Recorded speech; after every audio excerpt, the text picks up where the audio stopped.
Good evening guys, gagawa tayo ng pasta sauce para sa spaghetti.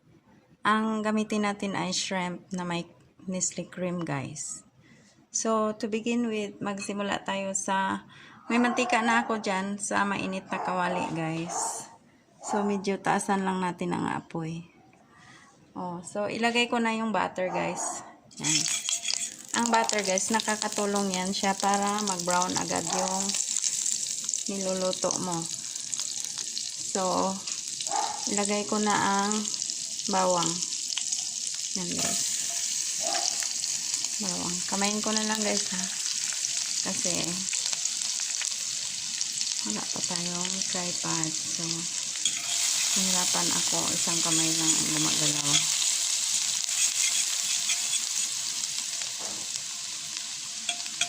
Yan. Pag medyo brown na yan, lagay na natin ang red onion. Lagay ko na ang red onion guys. Yan.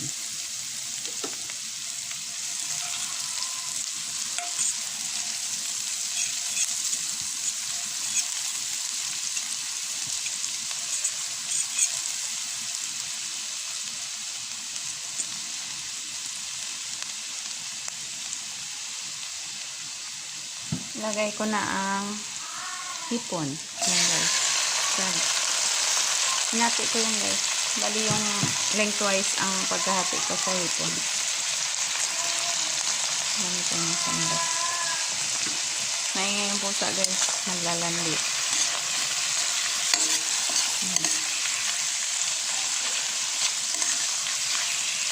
Tapos, lagyan na natin ng black pepper. Kunti lang. Lagay ko na lang sa sandok. Para matansya natin. Kasi maanghang naman ito sobra. Tapos lagay ko na rin ang magic sarap guys. Ayan. Lagay ko na rin ang konting asin. Konti lang guys. Yan. Lagay natin.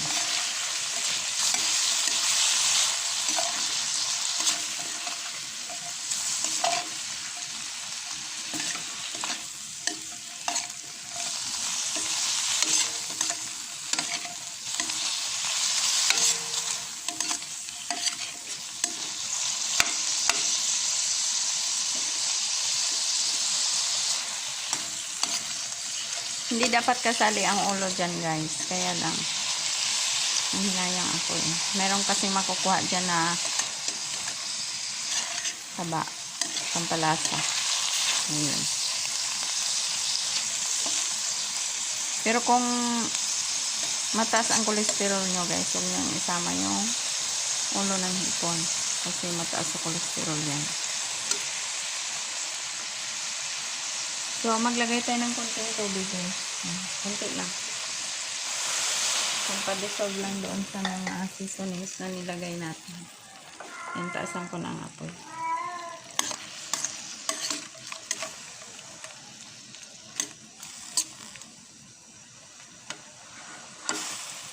Ilagay na rin natin ang Nestle cream. Saka yung cheese. Yan. Yung cheese ko kasi guys, ano lang yan, Eden cheese lang yan. Hindi ako nakahanap doon ng parmesan. So, alam niyo naman ang Eden, medyo mga 3 minutes yata malusaw niya. Ikot ako ng ikot kanina sa Pure Gold pero wala akong makita ang parmesan. Merong parmesan in black, yung barita guys, bar. Hindi ko kailangan yun kasi magadgad ka pa. Yung hinahanap ko yung sa bote lang sana na parmesan. Wala sila. So, lagay ko na tong Nestle cream guys. Hindi ko na iubos. Kasi, sobrang pangit yung pasta na sobrang dami. So, tikman na natin.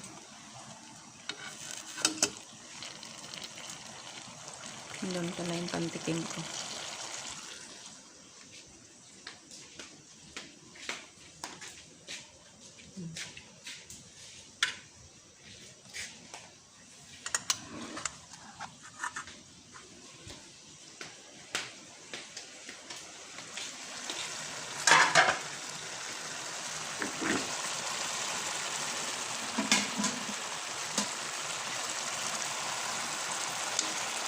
Pasensya nyo na guys, ito lang muna ang gamitin ko. Kami lang naman kakain ko. Ito lang siya sa asin. Ito lang. Naana natin na ako. Pangit yung Nestle Creme pag na-overcook. May kalasan. Tapos, ilagan ko lang ng konting Nestle Creme guys. Para creamy siya. Ano natin.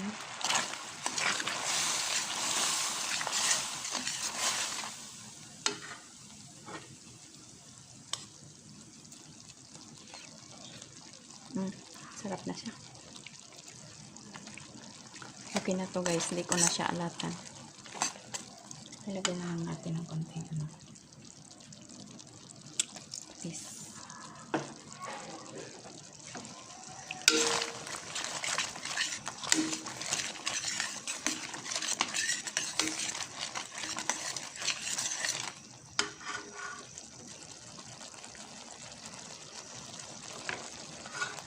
Tikman natin ulit.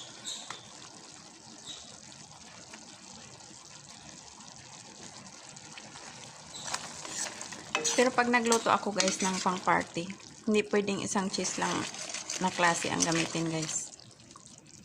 The more the merrier. Minsan gumagamit ako ng 5 klaseng cheese para mas masarap talaga siya. So, patayin ko na guys. Dahil luto na ang cream. Yan. Ngayon maghalo na tayo ng pasta.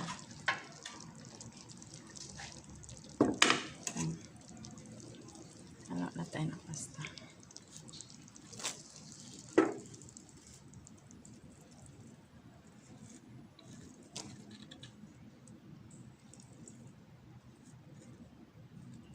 Ang sarap nito.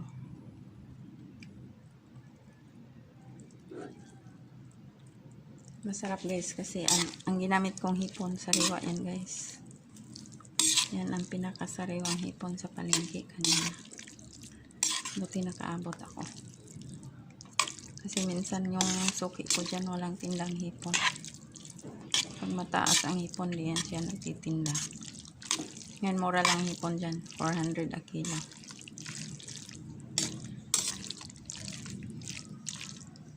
Medium siya. Medium size siya. 400 lang. So, pig tayo. Minsan maabot ng 500.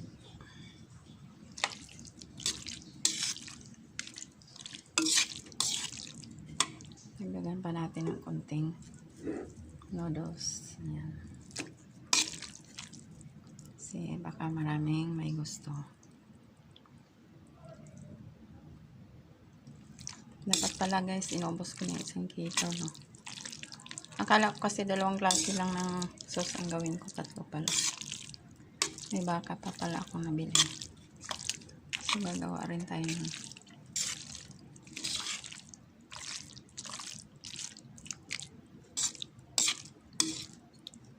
So, ayan na guys. Luto na ang ating shrimp pasta. Yan. Hindi mo na halos makita ang katawan ng shrimp. Kasi hinalo natin mabuti. Yan. Maganda kasi yung haluin mabuti kasi para pantay sa sauce. O yan. Gustong gusto yan ng pamangkin ko guys. White sauce. Yan. So guys, thank you so much for watching. Okay.